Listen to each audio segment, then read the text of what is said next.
Hey fam, what's up? This is the Take Up Podcast again, and today I got a guest. Company again, wewe. Yeah. So I'd like her to introduce herself and tell us what she's about.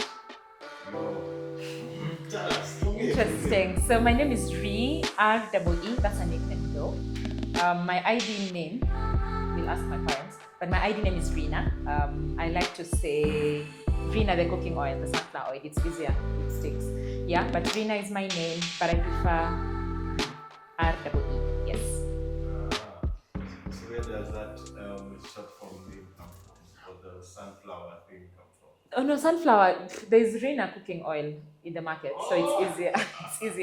It's easier. But then Ree, I think I've had friends who struggle to call me Rinah, like the full name. So it just started as a joke, but it has stuck, and I love it.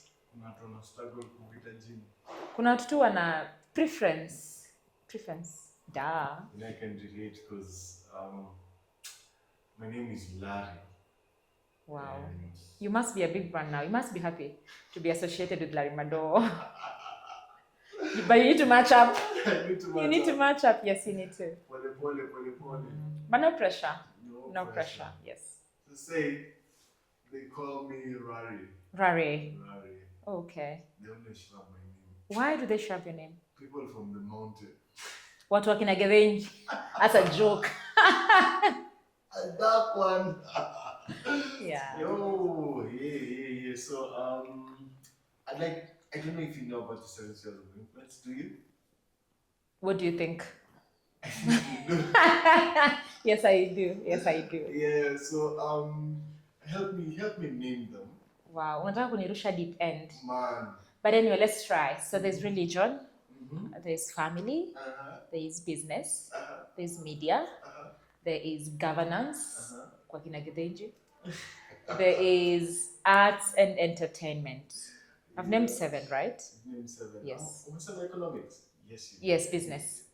Yeah. So those are the 7 spheres of influence to talk about.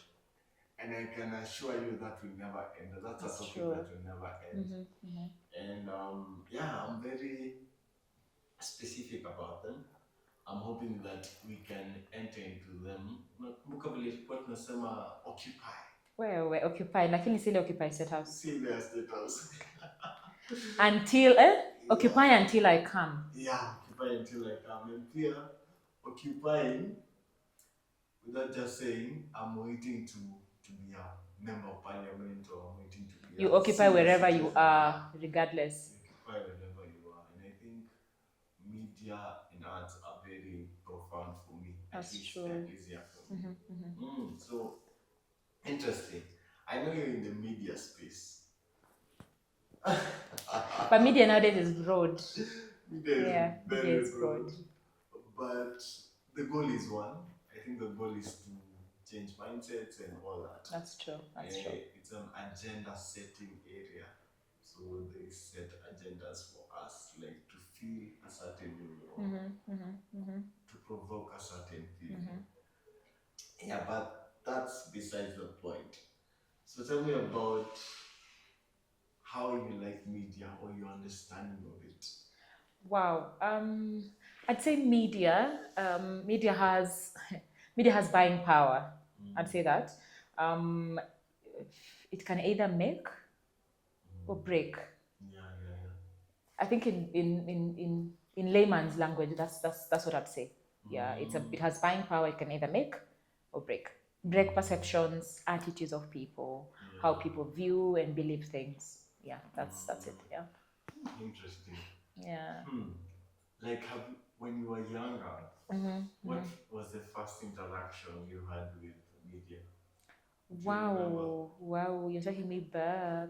Anywho, so when I was younger, I think all of you remember we used to be asked, what do you want to be when you grow up? And I always wanted to be a journalist. I always wanted to be in media. I think as I've grown older, my memories fail me. I can't really remember why I wanted to be a journalist. But I know for sure that's one thing I wanted to be, and I really looked forward to. But well, life happened. Yeah. And here where you are. Life happened, yes. A long story to tell. But yeah, we are here today. So I also wanted to be a journalist just because of the Blue Band advert. Ooh. There's a Blue Band advert. Yes. I can't. Okay, I can't remember. And the Blue Band, it was a. I think it was interesting. I think I remember how it was. And then I also remember because in our country we use the lighting candle, and they used to have the Blue Band logo on it. Oh, really? The things that the ones that you wash up, it used to have oil and then it washes. I forget the name. That Koroboi. Koroboi. The one that was made from mabati. Yeah. Koroboi, yes. Now So I I remember. happen to be very visual. I always remember visions. And visions than any other thing. That's why I'm in this field. Yeah, so media is very powerful because I remember That's true. Funny enough, the only advert I remember growing up was the one for Kiwi. That one was legendary. That's the only one I remember. I don't know why, but that's one thing that has stuck with me. That's one thing that has stuck with me. So I was having a talk with a friend, and we were talking about this guy who came to build boreholes. This white guy. I don't know if you remember him, Mr. Beast. No, I don't. So Mr. Beast was coming to do what are they called? Places where people a borehole. He was building a borehole, and every time he would do that, there would be kids around him to open the borehole. To like launch the borehole. To launch the borehole. So every time the borehole would open, it would spray water. And the kids would be so excited. Yeah. And we were saying that is an imprint of what is possible. Like to the kids, that's something that they will never forget, probably. So I always relate to media as that. Something that you do and you will never. Yeah. It sticks to the minds of, it sticks in the minds of people. Yeah. So like that key thing, I remember it in high school. Primary peer. I think we were very young. But it's the beauty of media, as you said. Yeah, I remember it lyric by lyric. Only that I cannot sing to save my life. Let's try. We will start. Let's try. No, but we could be advertising Kiwi on this podcast, so no. Not today. Yeah, so it has an effect of making our minds go back in time. Yeah. I think also entertainment is the same. Lyrics. When I hear certain lyrics, I remember. They remind you of something. Yeah, they remind me of that season. Yeah, and I think one of the things I remember about entertainment, I went to boarding school very early. So we used to buy radios and then put them inside the dormitory. So that Mlianza ujeuri mapema. Mapema sana. So we would listen it and then anytime tunapatikana, I don't know, we used to put it inside the mattress. You carve something small, a space there, so you throw it inside. So it was very interesting. So I remember how I used to feel when I used to be listening to the music. I feel so nice. So I remember that in my head. Okay. So with that, how do you think media shapes us? How does media shape us? And the world around us. Yeah, I think media, as I said earlier, media breaks or makes. It has the buying power. So in short, what that means is media has the ability to change perspectives. Media has the ability to change beliefs. Media changes how we view things, our thoughts. Media can actually make you like something or dislike something. Tell me why until today I'm able to remember about Kiwi. It's just the power of media. There are things we've seen being advertised and we've run to them. For ladies, many a times we use lots of facial products, and you'd see something being advertised and it wows you, and then you find yourself actually going for it. You see someone has written something on social media. I think now media is broad. Now the likes of TikTok, Instagram, Threads, I'd call that media, because through search, it's actually social media, because through that also those are things that people are interacting with on a day-to-day basis, because media now has moved from TV and radio to our phones, chat GPT and things like that. Yeah, so media shapes who we are. That's the sad truth, or it could be both negative and positive, yeah, depending on what we see on the platforms that we interact with on a day-to-day. Yeah. In future, would you want your kids to interact with it? Would I want my kids to interact with media? Well, do I even have kids? In the future, that's what I used. But anyway, would I want my kids to interact with media? By all means, because I think if you're to compare someone who has grown up in Nairobi versus someone who has grown up in the heart of Turkana, they're different, because media has empowered some of us who've grown in the city compared to our age mates in the village. So I'd say yes, by all means, I'd love my children to interact with media. However, I trust that I'll be a present parent, just to interact with them and get to know what have they come across on the media platforms, and how to help them, because media has the power to shape you, but it depends with how you use whatever you come across. Yeah. You get. I get you. Yeah. For example, looking at during the Gen Z protest, or what was happening on Twitter last year, it's possible to read something on media and believe it, but it's also possible to read something and challenge it. Or rather, it intrigues your thoughts, or it makes you want to dig deeper to just find out, is it really true? What does this mean? Instead of just believing it from the yeah. Well. Yeah. As for me, I think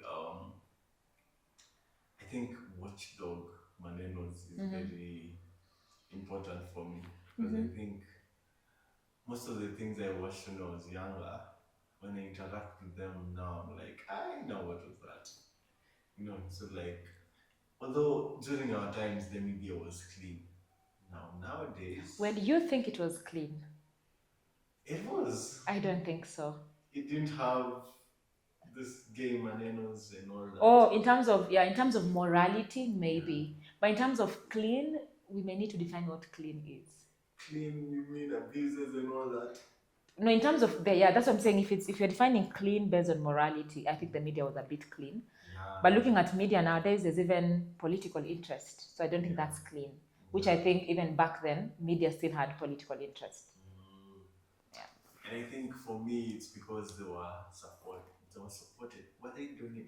I think first they were doing it by themselves, within their own power. Then later, they got people to sponsor them. Yeah. And once people sponsor you, you have to, yeah. according to their. That's true. Yeah, you give them whatever they demand. Yeah, which is very interesting. My pastor from Mavuno, I forget his name. Wow, your pastor, you forget his name? Pastor, I hope you're watching this video. I hope you're watching this video. Oh my goodness, what's the name of this pastor? It's okay, let's move on. Pastor will watch and we will deal with him. I pass but it's anyway. He did a story. He ran a blog, and his blog was focusing on how movies were clean, and then a certain narrative was introduced. A certain narrative was introduced. I think that's the same thing that's going on social media about Netflix. Yeah. If you saw the recent post by Elon Musk. It's leading to a certain age. There's a specific agenda that's being pushed through our platforms. But I seem to wonder. I know this is gonna. I didn't prepare you for this, but it's okay. Bring it on. Let's see. Bring it on. Because the agenda must agenda. I think we also, on this other side, because I'm a Christian, I'm a firm believer that we also have to have agenda as Christians, And for me, I don't know if Christians are agenda. What do you think? Say that again. We need to have an agenda, right? Yeah. And we are agendering as we speak. As Christians. Yeah. Looking at Christians and media, wow, it's such a tough question. Not really tough, but looking at Christians and media, I don't think it's possible for Christians, or rather for Christian media, to compete with other media houses. Yeah. It's not competition. Okay, not really competition, but more of. I don't think we will ever get to a point where Christian media houses would be most preferred, like 80% preferred to other media houses. Why? It's because, truth be told, and I stand corrected, but truth be told, I think Christians sometimes, let's own up, we can be very mediocre.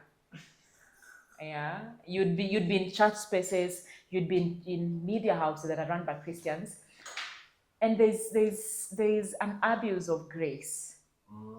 Someone doesn't show up as they ought to show up, but then there is more of, let's extend grace.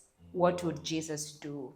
So there are some mistakes that I think Christians make in the Christian media space that I think if that mistake happened in a normal, proper media house in this country, you'd go home. No. You'd be summoned and you'd go home. However, I think there's need to understand that there's a thin line between extending grace and just showing up better, because this is work. Not only is it work, it's how do I put it? Not only is it work, but it is also, you have the power to change a narrative. So don't play with it. You either show up and show up correctly. Gen Zs will tell you, show up correctly. Yeah. So I think Christians need to do better. Yes, our agenda is to preach Christ until he comes. Our agenda is to occupy until he comes, but we need to occupy correctly. We need to be very focused and visionary and know where we ought to be and just understand what is the world doing, what is happening in the world. Because also there's need in the media space, there's need to stay relevant. Because if you don't stay relevant today as Rinah, as Asami Records, or Asami Record is something I wanted to do, but well, life happened. So let me just give an example. If I don't stay relevant today as Asami Records, say I am a media house, Larry Digital will be relevant, and everyone who listens to me would move to Larry. Yeah. Interesting. Anyway, I like that answer, and I really think I'm gonna be one of the few people who will. I really want to knock on those doors of kanisa. Sasa kama sijui jina ya pastor yangu Sasa sijui utaanzia wapi. You better learn your pastor's name and let it stick. I will remember because I'll speak to him candidly on such issues. But I think there's such a reliance on the pulpit. That's true. And the pulpit sometimes fails us. Yeah. It does fail us. Because of that dependence on it, I believe that each one of us, if we stayed at where we are, instead of waiting to be a passive, you start with what you have. Do it from your space. Yeah, from your space. Like, what I'm doing is just a start. I believe with constant consistency. Yeah, doing it over and over again. One of my influences is the late Charlie Kirk. Oh, Charlie Kirk. Yo. He did greater things for the kingdom. Tremendous. Yeah, he did. And it took him almost like 12 years to build it. So you start somewhere. You start small. Yeah. But funny enough, many of us, that idea of starting small, sometimes it doesn't make sense. The idea of staying consistent, even without results, it doesn't. Yeah. It doesn't. Yeah.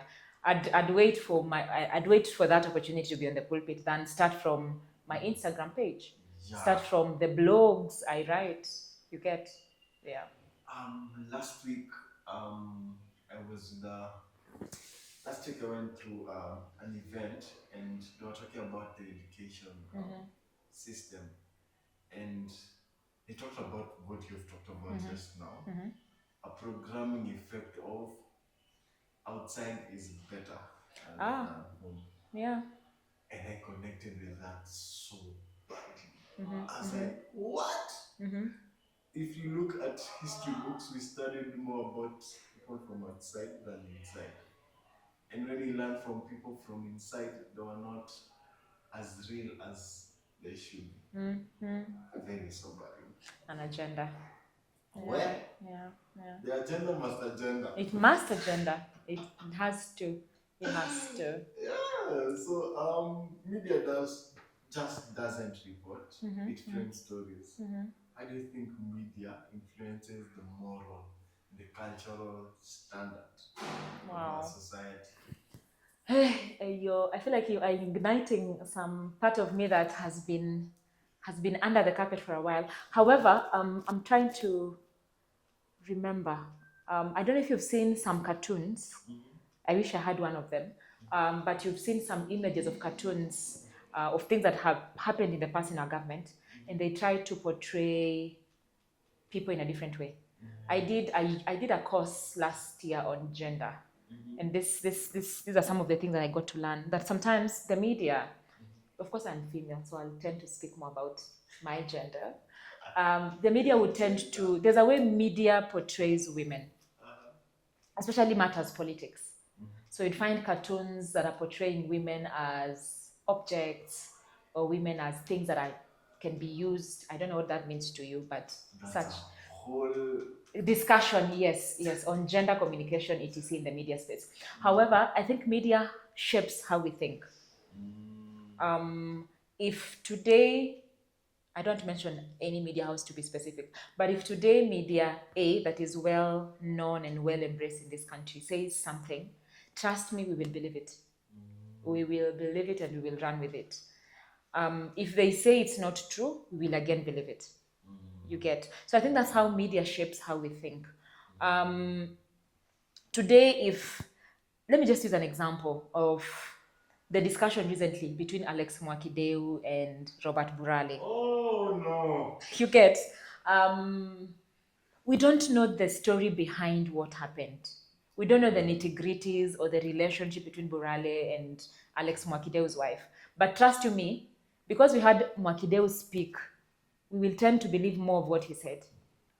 I actually have, I won't call it beef, but it's okay. It is well.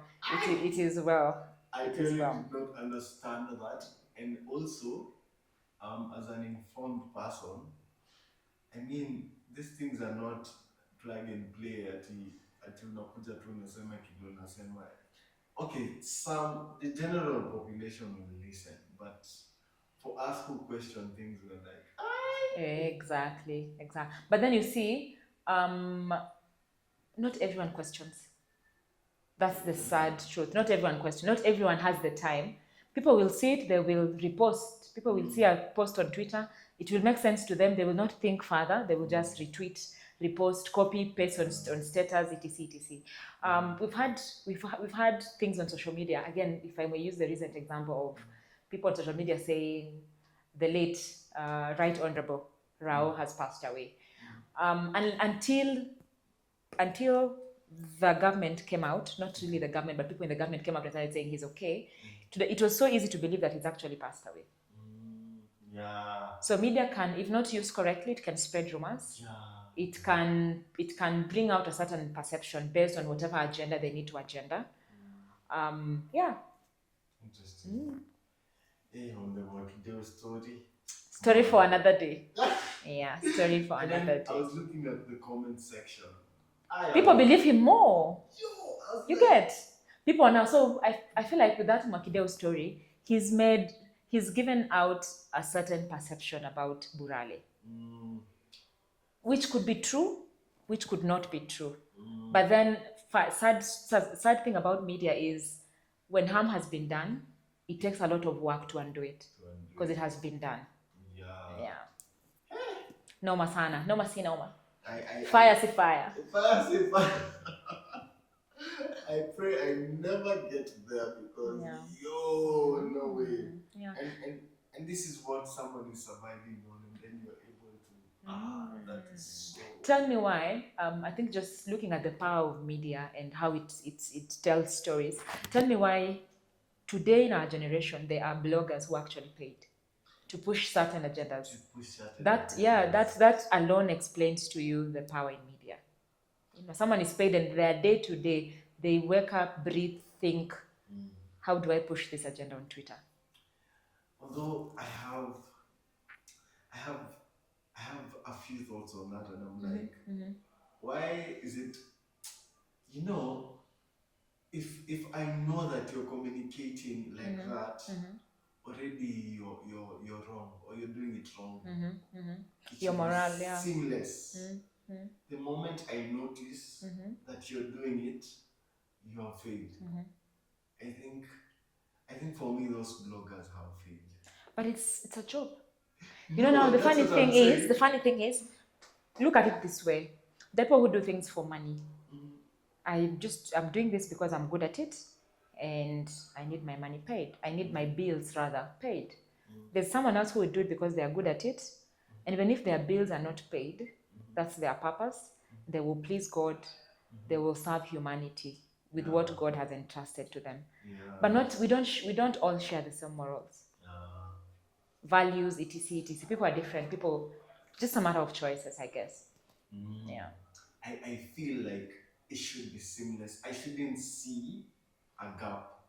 If I see a gap, you've lost it. It's like being an actor, and then you're acting as a policeman, but you're behaving like something else. Like something else. Yeah. It's just bills. That's why I find today someone is pro-government. Next week they are anti-government because either they've received more money or something just has happened in between, and they have to now pick sides. That depending on the check they get, that's bigger than the other. Hey, if I do something like that, I'd make sure you wouldn't understand. You wouldn't understand where that is coming from. It always has to come from something that, I don't know, like say the housing, come with another way. Don't tell me it's a housing project. I mean, like, bring me history. Like, during this time and this time, this is what made sense. And now, 40 years later, it's still making sense. And then I say, the project is done by a certain government. You know, I see. It Make makes it make sense. seamless. I see. So, it is what it is. It is what it is. It is what it is. Yeah, so do you think the democratization of media is a good thing? Well, democratization, is it a good thing? Is it not? I'd say it has both. To me, I think it has both. I don't know which one outweighs the other, but let's see. Democratization is just typically where individuals become media. That means today I can post something depending on my following, and people believe it. Yeah. So I'd say it's a good thing because it helps the larger media house, the media spaces to be on their toes. Because that means if I'm not on my toe, and if I not get news, if I am not on top of my game, that means Larry, an individual, would be on top of his game, and he will outdo what I'm doing as a media house. So I think in that way, it's a good thing for media houses. It's also a bad thing in that sometimes, as Rinah, I may know information that is not confirmed. And then because I have numbers, I go and share that information. It could be true, but that risks being in the Gidiju government. It risks my life. You get now with the cyber crime law that has been introduced. If I post something that someone does not agree with, my life is in danger. We actually, a perfect example, and not a very good example, is a guy who passed away from Homa Bay, the one who posted something on Twitter. Albert Ojwang, may his soul rest in peace. He posted something. Now that's the sad bit about democratization, because you will post something depending on who you know or who you do not know, your life might just go like that. Yeah. But the beauty is also with some of us who like numbers and Gen Zs, etc., it would give you numbers. It would give you numbers. So I'd say it has its pros and cons. I think for me, what makes me wishy-washy about the democratization is truth and opinion. Yeah, it actually has lots of opinions and lots of people's perceptions and thoughts. Some are not true. So we are in a mourning season as a country, and I remember weeks ago, people had already started saying the former prime minister is gone. And that was a week before. And it's already on media stations that, hey, it is like this, it's like this. Others are saying it happened this way, others are saying it happened the other way. It's very crazy. Yeah. But let me tell you, funny enough is something I've realized beyond every rumor on the media space, there is always a truth. I'll tell you why. This is just my opinion again. My humble Opinions! my humble submission, my humble opinion. It could be, you see, when people are saying that the late passed 2 weeks ago, it could actually be true, or it could actually not be true. Why it could be true is because in the past, what we've seen happen is when a very high person dies in a country, it is not announced immediately. For reasons best known to the government. Maybe there are processes or things that they need to do before announcing the passing on. But it could be true because maybe the government needed more time to prepare. I don't know. But looking at history and what has happened in the past, looking at how the late Kibaki died and when it was announced, when Moi died and when it was announced, there's a trend. So it could be true. I don't know. But again, since we are still on the streets of social media, in the media spaces, we will know the truth. The thing about this generation is that you can't hide. Yeah, you can't hide. You can't hide because we were clearly not told ailments, but we already know through a media station there, and they are not connected. The government of India is different From the government of Kenya. So they cannot, what they can impose in Kenya, they cannot impose in the other. It's not a must happen in India. So I think it's a different generation, different demographic, and I think when somebody should sit down Utajua haujui. people and tell them in this generation. Just tell people the truth because they will still find out. They will still find out, yes. Whether we lie, whether you. We are not like our mothers who will believe and they will move on. We will go back and find out. And I think that has been calculated through the education system. It might have its downfalls, but again, I was having a discussion last week, and the guys kept saying the education system in Kenya is very good to the point that when you travel to other countries, what they are teaching in the university level, you understood it way earlier. To the point that in countries like Australia, when people go for masters from Kenya, they have their own stream in math. Brilliant. So there are the good sides, there are the bad sides. Yeah, it has its pros and cons. There are always the pros and cons, and the ones that outweigh the other maybe can take the lead. I'd like to know, are you a Christian? Am I a Christian? Yes, I am. Jesus is the Lord over my heart, fully given to Him. Yes. Interesting.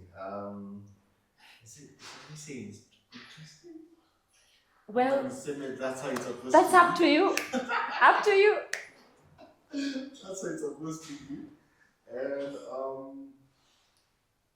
I don't know about you, but I know that each one of us have a role. And I believe everything that we have has a use case.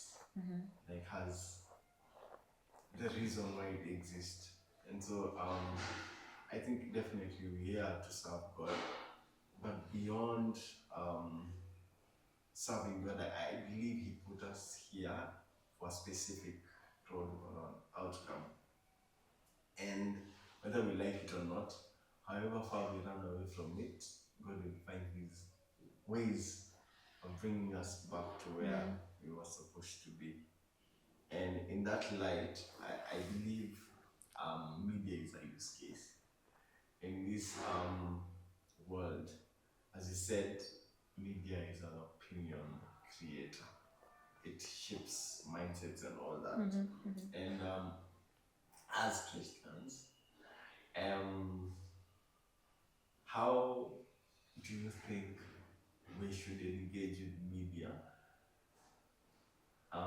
in bringing a narrative or shaping mindsets in the ways of the Bible standard. Wow. Well, that's an interesting one. How can we as Christians use the media?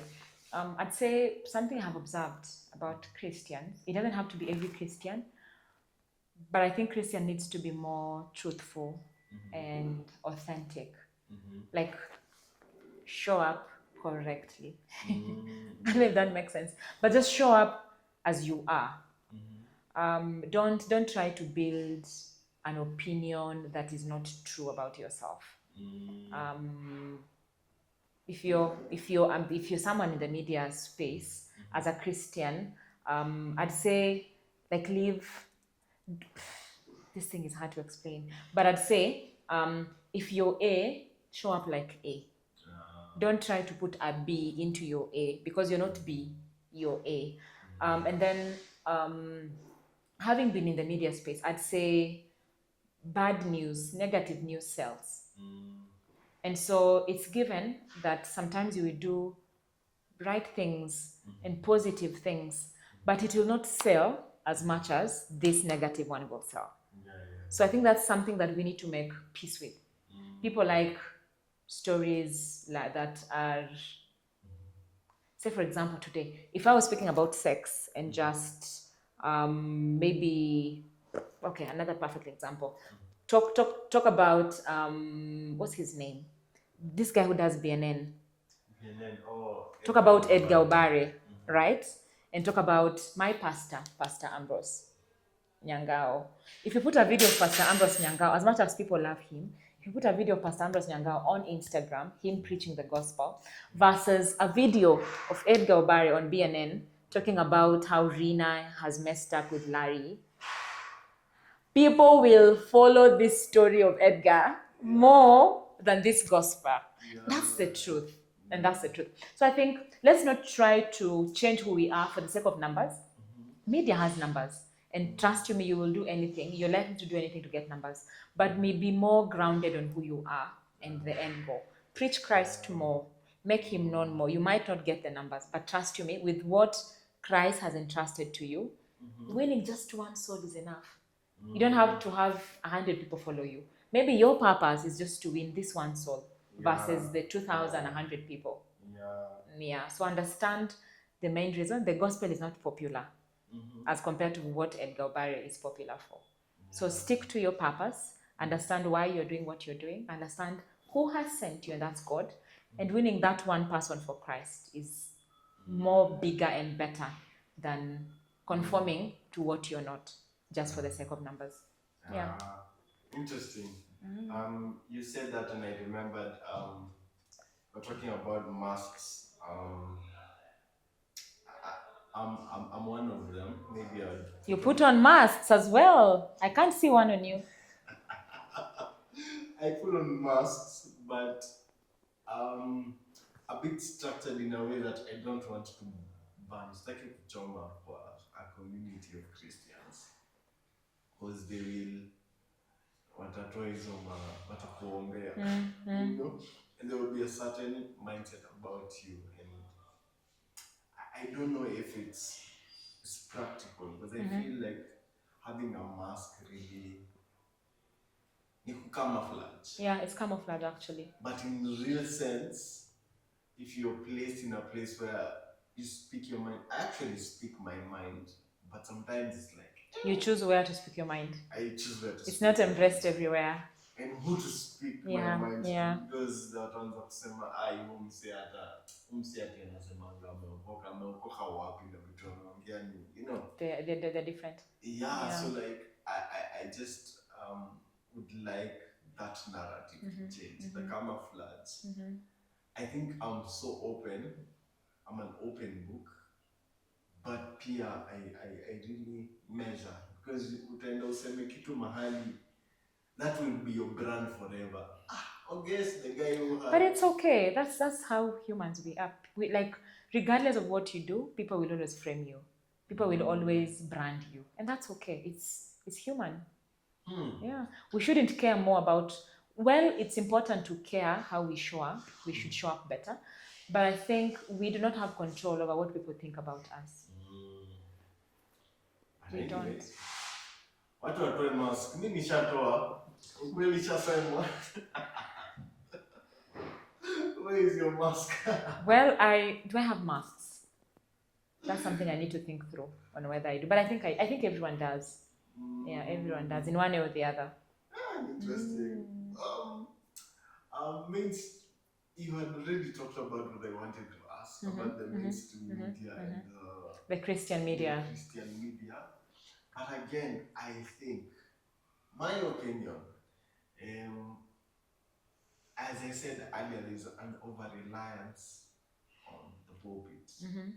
So if that over-reliance is divided among people in the kanisa, let's say we are the church, the body of Christ. I'm sure someone who does building work, through what they are doing, they can glorify God. Yeah. So you see, so the dependence on the pulpit is making our media seem as if it's the pulpit oriented alone. That's true. My pastor, again, Pastor Ambrose, I love you. But yeah, Pastor Ambrose speaks of, on Sundays, he'll tell you, I am preaching to you so that on Monday to Saturday, you go preach to the world. So you're coming here to fill your cup so that you go and pour that cup to others. Because it doesn't make sense for me to go to church on Sunday and I don't practice that which I am learning. Even if I don't practice that which I'm studying from the word, if I don't practice that which my authorities spiritually are speaking to me, then I don't think we are being faithful followers of Christ. Because he even says in his word, whatever I have entrusted to you, entrust it to other faithful. That's interesting. It reminds me of a pastor from Kampala. It's called Moses Mukisa. And in his church he says Sunday's garage. Like it's the time to fix all you have and then now you're skummed outside to do the thing. To go and plant. Yeah. And I'm so I talked about my pastor and I didn't remember his name. And you have spiked that thing. Yes, go him, pastor. Please do not forgive this one. Do not take it easy. But yeah, it happens though. Very interesting. Yeah. So David Courier is the name. Oh, Pastor David Courier. Hi, Pastor. Yeah, he's a digital guy, and I think what I said earlier, you should really check on his blog. He's doing interesting things. Is it a blog or a vlog? It's a vlog. It's on TikTok. I'm talking about that gay narrative and all that and how it came into being. It's a very informative YouTube thing. Yeah. So we are to the final question. And I want to know. What do you want to know? What do I want to know? Bring it on. Yes. What do you want to know? Do you have influence? Do I have influence? Yes. And I think everyone does have influence. No matter how small, no matter how big, we can change lives with the little or the big spaces that God has entrusted us into. I have influence over my family. I have influence at church, at work, friends. So it's just, I think when I look at influence, it's just you looking at what surrounds you. Is it family? Is it work? Is it church? Is it people you work with, people you do business with, people you meet, that mama mboga, that guard at your gate? Sometimes influence could just mean making a cup of tea and taking it to that guard. And then with time, he'd start asking, why do you do this? And then you would introduce Christ to him. And someone said, people will forget what you told them, but they will not forget how you treated them. Yeah, how you made them feel. Fantastic. Yeah, so influence, many a times how I rate, it's how you make people feel or how you carry yourself around people. You may not preach Christ through your mouth, but through your actions, people would start asking you, what is different about your life? And then that's an opportunity for you to introduce Christ. So yes, I have influence, and I think you have influence as well. Do you know, I think that is we did a conference Kitambo. Mm-hmm. I don't know if you remember that. GLS. GLS. That was the Wow, rating. Global Leadership Summit. Yes. I asked Kitambo. That's 20. Yo, I can't remember. It's been a minute. It's been a minute. Behind Yeah. the t-shirt, it was written that everybody has influence. Oh. Yeah. So in short, GLS, just in case any of you is listening, I could be one of your speakers. Yo, we speak and we're doing it. Yeah. But thank you, Larry. Thank you so much. I appreciate your time. Thank you. Making time to come through. Hey, it's Thank not you. easy. Na Thank pia you. kuongea kwa camera. It's hard. It's tough. Tifo tough. Man. Yeah, Thank you. but nimefurahi umekam. Thank you. I don't think this is the last time we will speak. I'm welcomed again. Hey, Aw, welcome again. Thank you. And then I take time with editing these videos. Please be on my neck. Okay. Sawa.